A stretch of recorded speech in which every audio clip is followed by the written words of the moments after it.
Саванна не знает жалости, но она умеет быть оглушительно тихой.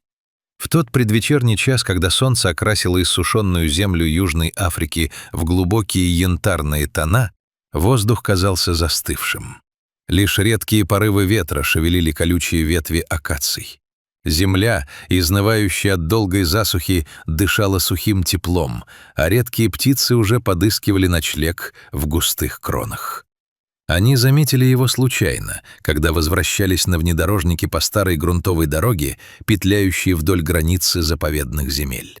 Молодой жираф лежал у высокой металлической изгороди, той самой, что бездумно разделила дикие охотничьи угодья и территорию человека. Животное казалось неживым. Огромное, величественное тело было распростерто на пыльной земле, а длинная шея бессильно покоилась среди сухой, выжженной солнцем травы. Его задняя нога намертво застряла между стальными прутьями прочной проволочной сетки. Сколько часов или дней он провел в этой смертельной ловушке, борясь с бездушным металлом, палящим зноем и удушающей жаждой. Судя по глубоким бороздам, выбитым копытами на земле и полному истощению, великан был на грани гибели. Его внутренние часы неумолимо отсчитывали последние минуты. Обезвоживание и страшный стресс уже запустили в организме животного необратимые процессы. Двое мужчин, местных фермеров, выросших в этих краях, резко остановили свой пикап. Оценив ситуацию, они поняли, что медлить нельзя. Вызывать специальную ветеринарную службу спасения или егерей означало потерять драгоценное время. До ближайшей станции были десятки километров по бездорожью, и жираф мог погибнуть прямо у них на глазах, так и не дождавшись помощи. «Держись, парень, только держись!» — тихо произнес один из мужчин Марк, натягивая легкую куртку, чтобы хоть как-то защитить руки от острых краев проволоки. Второй, Эрик, одетый в простую футболку и шорты, уже лихорадочно искал в кузове машины инструмент. Но ничего подходящего, кроме крепких деревянных шестов, использовавшихся для ремонта загонов, и тяжелого автомобильного лома под рукой не оказалось. Мужчины осторожно подошли к изгороди. Жираф при их приближении даже не вздрогнул. Его большие темные глаза, окруженные густыми ресницами, смотрели безучастно, уставившись в пустоту. В них не было страха, только бесконечная, выжигающая душу усталость. Спасатели прекрасно понимали, на какой огромный риск они идут. Жираф — это не просто пугливое травоядное, это почти 3 тонны чистых мышц. Их копыта — смертоносное оружие, способное одним точным ударом раздробить череп взрослому льву. Если зверь в панике начнет брыкаться, исход для людей в легкой одежде будет фатальным. Мужчины начали действовать. Они просунули деревянные шесты между натянутыми стальными тросами сетки, пытаясь соорудить подобие рычага, чтобы раздвинуть их и освободить зажатую конечность. «Давай, налегай!» — скомандовал Эрик, упираясь ногами в земляную насыпь у основания забора. Они потянули рычаги на себя, вкладывая в это движение все свои силы. Раздался резкий скрежет натянутого металла, и в этот самый момент саванну прорезал звук, от которого у мужчин похолодело внутри. Жираф издал утробный, хриплый, полный невыносимой боли крик. Это был плач отчаяния, похожий на предсмертный стон раненого исполина. Прутья изгороди от натяжения еще сильнее впились в его израненную ногу. От боли и шока животное сувана дернулось, заставив людей на секунду отпрянуть назад. В стороне, снимая происходящее на камеру телефона дрожащими руками, стояла Сара, жена Марка. Ее голос срывался от волнения. «Посмотрите, может, можно сломать эту ветку, ту, что слева, она мешает подобраться к замку сетки». Но мужчины не отступали. Они понимали, если они сдадутся сейчас, жираф больше никогда не поднимется. Эрик, невзирая на смертельную опасность, подошел почти вплотную к задним ногам пленника. Он уперся тяжелым ломом в узел стальной сетки. В какой-то момент из-за резкого толчка зверя и неудобной обуви нога Эрика скользнула по сухой траве, и его колено неестественно вывернулось. Сустав со щелчком вышел из паза. Мужчина вскрикнул от пронзительной боли, упал на одно колено, но не бросил шест. Превозмогая травму, стиснув зубы до хруста, он продолжал давить на металл. Удивительно, но жираф словно почувствовал, что эти двуногие существа, несмотря на причиняемую боль, пытаются его спасти. Он внезапно затих. Он больше не кричал и не пытался ударить своих спасителей. Он просто покорно лежал, тяжело и прерывисто дыша, позволяя людям делать свою работу. Это было удивительное, пугающее проявление межвидового доверия. Умирающий гигант вверял свою жизнь тем, кто эту ловушку когда-то и создал. «Еще один нажим! Вместе! На счет 3!» — сквозь зубы скомандовал Марк. Они собрали последние остатки сил, соединив ярость и сострадание в одном движении.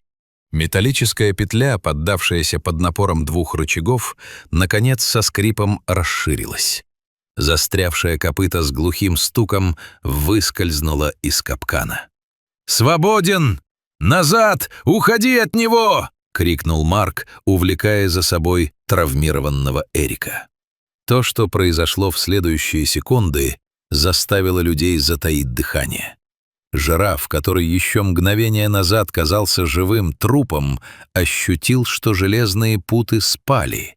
В него словно вдохнули новую жизнь, мощный, первобытный импульс выживания. Он резко вскинул голову. Его длинные неуклюжие ноги судорожно задвигались по земле, поднимая тучи рыжей пыли. Великан предпринял попытку встать, но ослабшие, затекшие мышцы подвели его, и он снова с глухим ударом рухнул на бок. Люди замерли, боясь худшего. Неужели слишком поздно?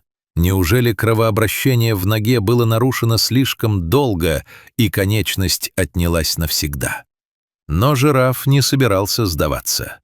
Собрав всю свою волю, накопленную поколениями диких предков, он сделал еще один мощный, яростный рывок. Передние ноги жестко уперлись в грунт, задние со скрипом распрямились, и, о чудо, длинная пятнистая шея взмыла высоко в вечернее небо. Жираф встал.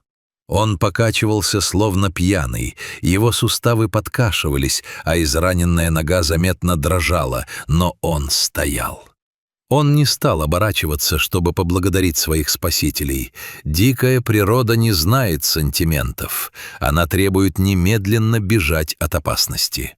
Сделав несколько неловких, хромающих шагов по дороге, жираф устремился вглубь зарослей.